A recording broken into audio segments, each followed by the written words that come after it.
be editing out me asking a question, but maybe just to get it going. Would you first, maybe you could introduce yourself, Garry? And before I do that, let me pop out. So when I'm going to disappear. So here you go, if you want to introduce yourself.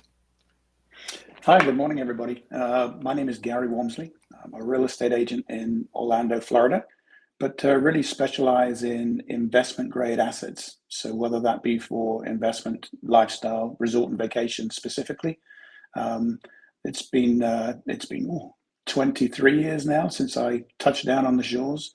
I've been to Florida many times, but I've been here for 23 years, and ultimately this is what I enjoy doing. Every day is very different than each other. I love solving problems, and at the same time, I get to work with lovely people. Most of them, do visit on a regular basis, so I get to meet a lot of nice people, and means that they're actually out of their office or away from their day-to-day lives. And but we specialize, as I say, more in terms of the investment grade properties as opposed to primary residential real estate, meaning the fact that we're not moving families from one school district to another. In addition to that, my business has been set up that we actually specialize in foreign nationals. So we do specialize working with Canadians, and we've surrounded ourselves with some amazing people and associates that actually understand what happens both sides of the border, and that revolves around everything. So every aspect that you would need to know, that's something that we can cover. In addition to that, we also do work with a number of brokers as well within the local markets, because we just feel that at the end of the day, the more educated that any investor or purchaser can be, then they're going to make a much better educated decision in terms of what it is that they're looking to proceed with.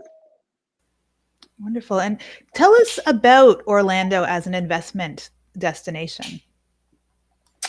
Well, how long have we got, Mandy? I mean, to be honest with you, I mean, there's a tremendous opportunity here, and one of the reasons why I'm still here. I mean, I'm 58. I would have loved to have probably moved around the US a little bit more, but in truth, there's just so much potential here. I mean, the key factors I think that anybody should consider here, whenever you're making investment. I mean, I was always told to, when we were looking at certainly the resort and vacation market to start with, is invest where people vacation. Well, obviously, there's nowhere better to do that than Orlando. It's the number one vacation destination in the world, with 74 million people visiting here last year. And that's just a little shy of 2019, so pre-pandemic. But this year certainly looks a little bit more on the increase. And the same thing goes for any type of investment. Orlando has such a strong population growth. It's such a strong magnet for a lot of people. And that's not something that's just happened overnight. So that's been very consistent, whether that's down to the fact that we've got great job opportunities, vibrant lifestyle, desirable climate. There's a lot of different reasons for that population growth, combined with that thriving tourism industry. In addition to that, there's a diverse economy. A number of factors as well within the last 2 to 3 years obviously have really propelled Florida to the forefront. Now, whether that be the real estate market, whether that be if we want to get into any type of politics, taxation is a key one. Obviously, everybody loves the fact that it's Florida is a non-income tax state, and obviously Orlando follows suit with that.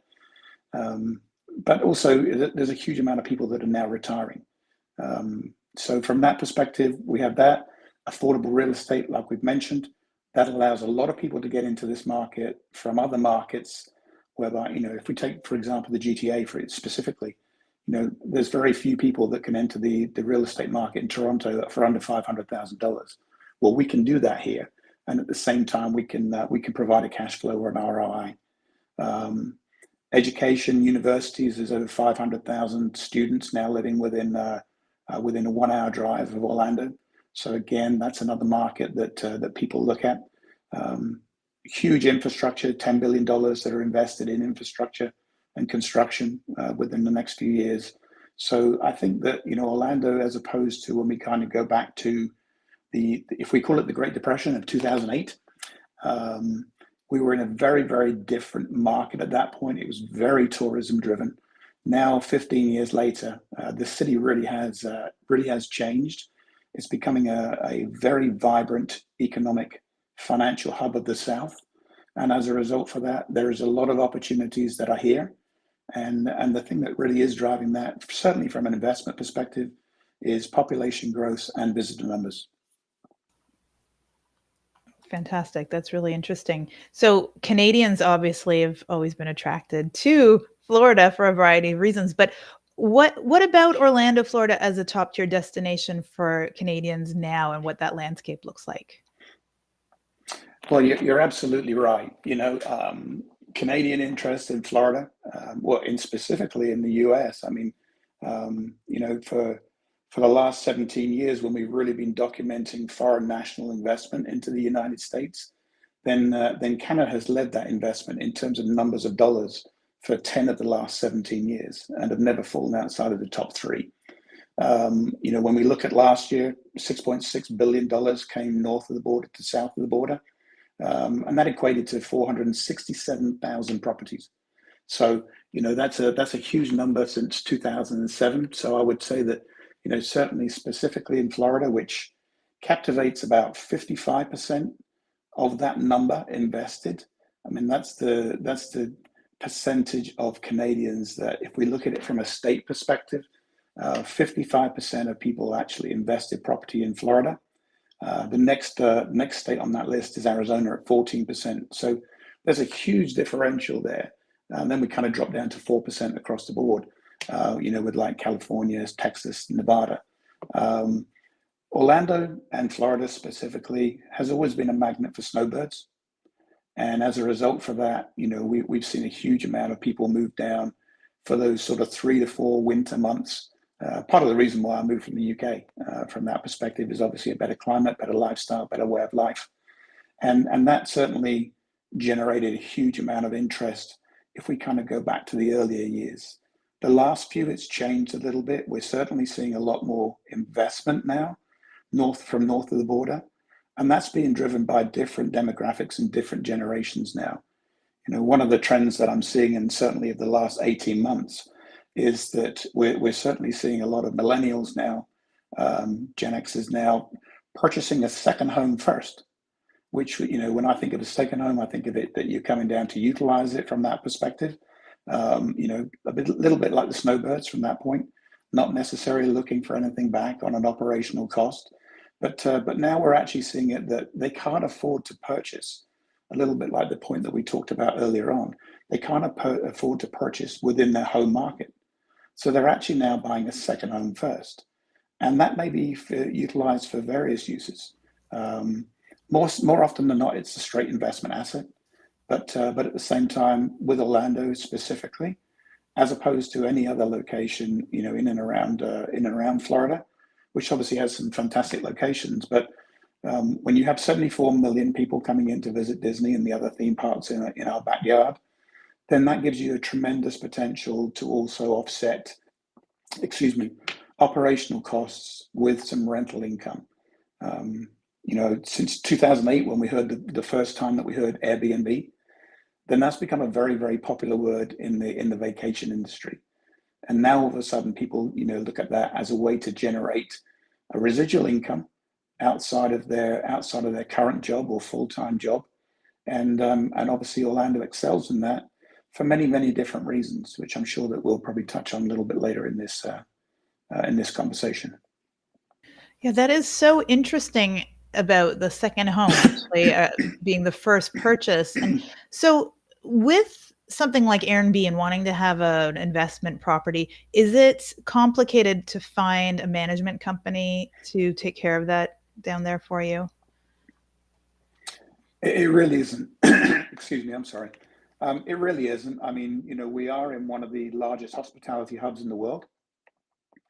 When I first got into this business back in 2000, 2001, it was very much a sort of a mom and pop style operation that was here. There were a lot of franchises from that perspective, but as things have progressed and as we kind of went through that Great Depression, management numbers increased, but at the same time, obviously, so did the number of short-term rental zone properties. In addition to that, we also then saw sort of a bit of an evolution through that period, 2008 to 2012, whereby we really saw the evolution of what we classify professional grade management companies or hospitality driven. And a number of things changed in that period of time. It used to be that we had, and I worked for a lot of Brits at that point in time, hence the accent.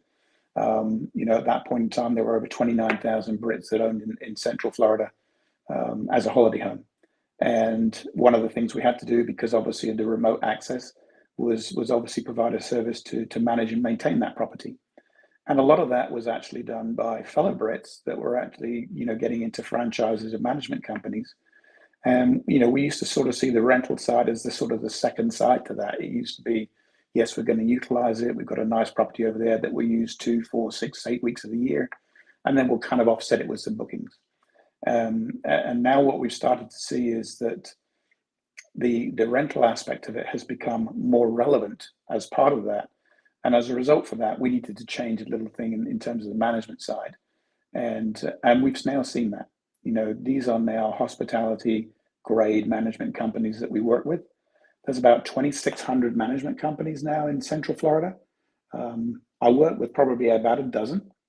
And the reason I work with that number is that I haven't found one actually yet at this point that really can do everything. Everybody wants to manage their property in a different manner, whether they want to get involved themselves, whether they want to manage it completely remotely and completely hands off. Just the fact that, look, I do have a full-time job, but at the same time, I really want to make this profitable. And yes, without a doubt, you can make it profitable. Short-term rental business, it's not a quick flip. All right, I get a bunch of calls nowadays from people, and the first question out is, I want to buy an Airbnb property. And they have no idea what that entails, what it means, the process that's involved. It just sounds really popular at this point in time. But you really do have to educate yourselves, work with people that actually operate in that business as a niche market.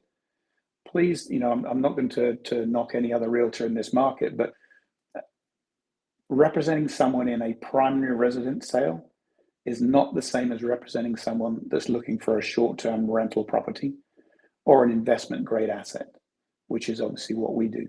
We specialize in that. We're very analytically driven. We have a lot of historical data, which obviously is important when you're looking at this type of property.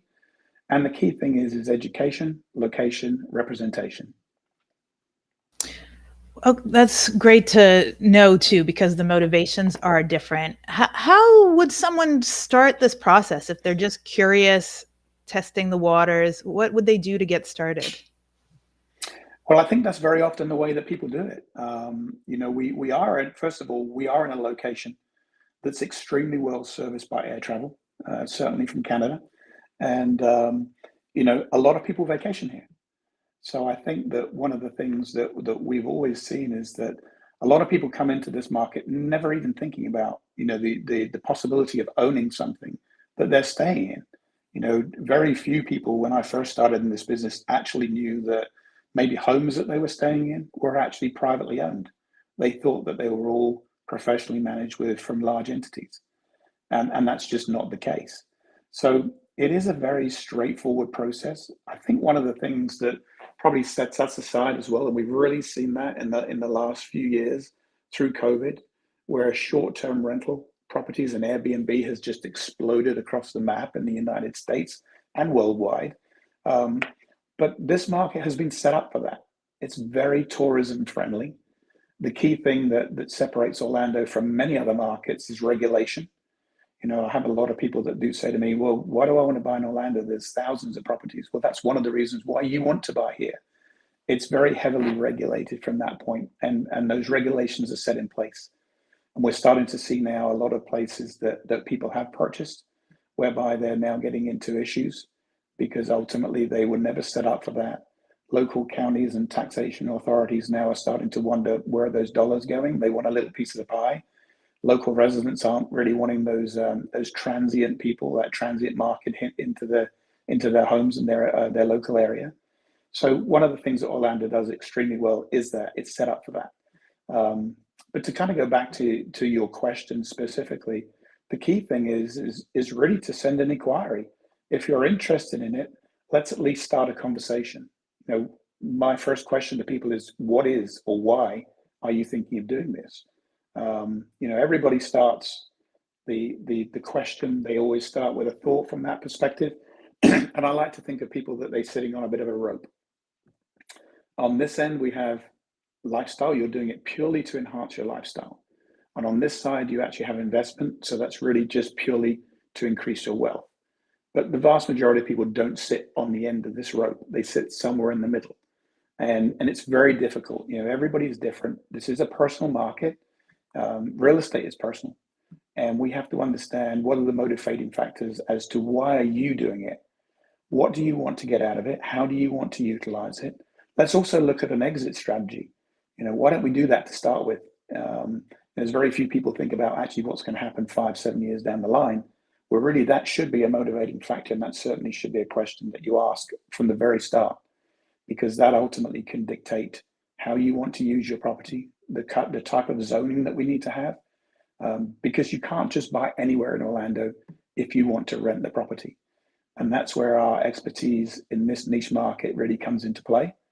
And conversations like this that we're having now is something that I do on a very regular basis. And obviously technology through COVID has improved dramatically, and it really has certainly allowed my job to become a lot easier.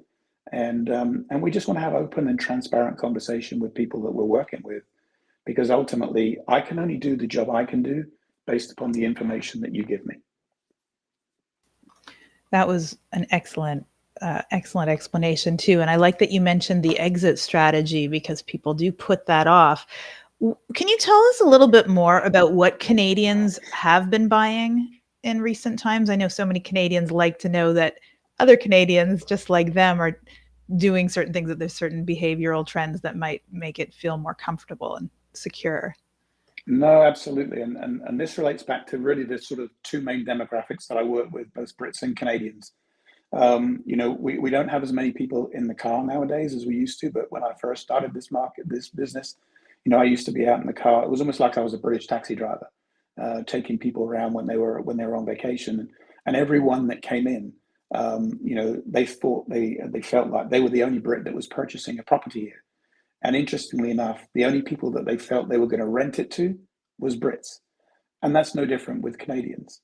We've been working very closely with Canadians really from sort of about 2011, 2012, which was a perfect time to obviously enter the market as well. But the same thing applies. We all think we're the only person that's looking for a property. It's not the case here.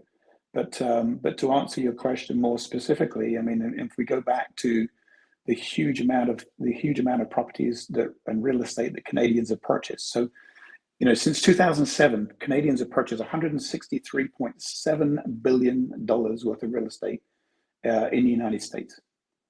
$163.6 billion worth of real estate. So anybody that's looking at this and thinking that they're the only Canadian and they're the first Canadian that's going to buy south of the border, this isn't anything new. All right, this is something that's been going on a long time.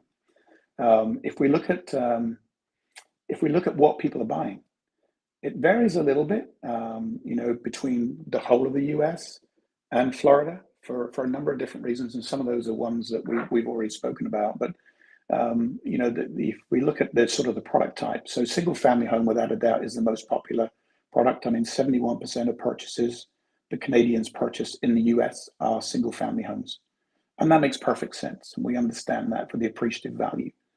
It actually segregates a little bit when we move to Florida. Only 47% of people purchase a single family home, and 40% actually purchase a condominium. And part of that may be down to the snowbird usage.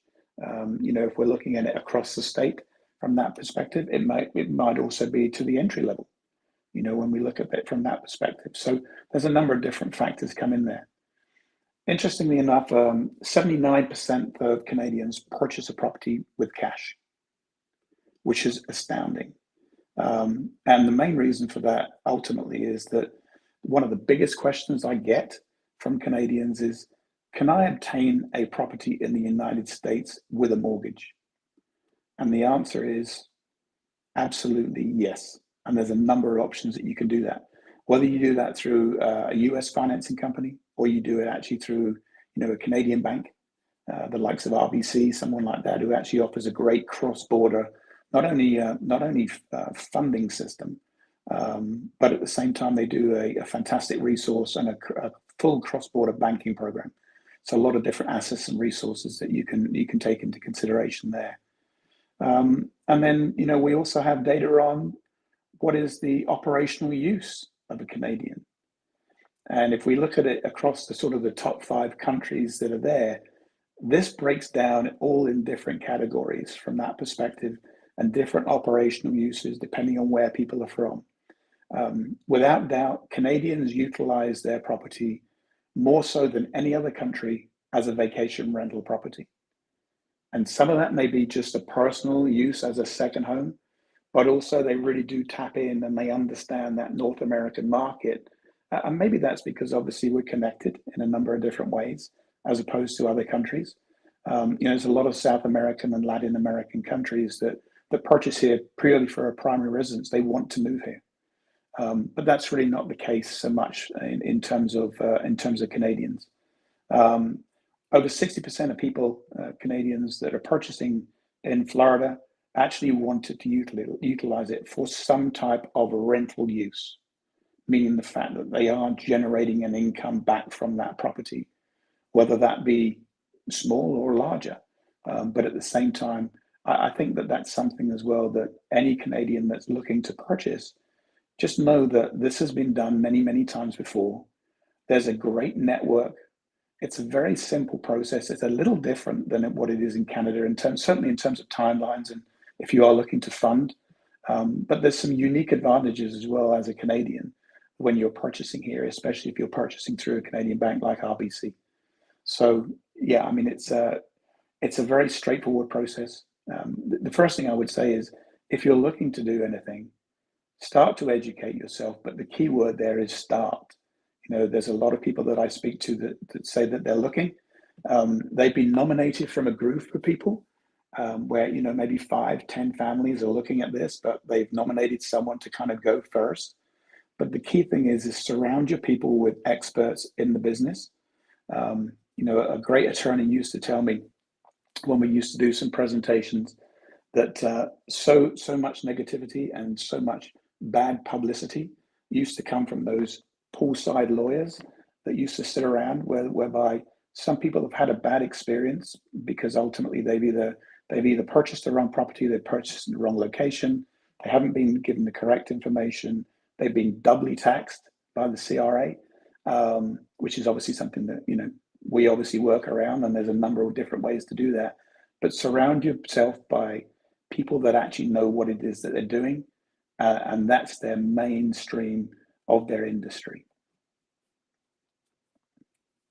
That is really interesting. And I like what you said about just that you need to get started instead of just thinking about it. Start the conversation, start the research, give you a call. I mean, you must have these conversations on a daily basis just with people who are testing those waters. Is there anything like you should tell people who might just be a little bit shy since they aren't ready to pull the trigger yet, but they want to start to have that conversation? How might you reassure them? No, I think that's a very valid point, Mandy. I think at the end of the day, there's a lot of opportunities right now. We have a huge amount of interest, certainly from north of the border, and we can see that by that traffic flow of money that's happening from there.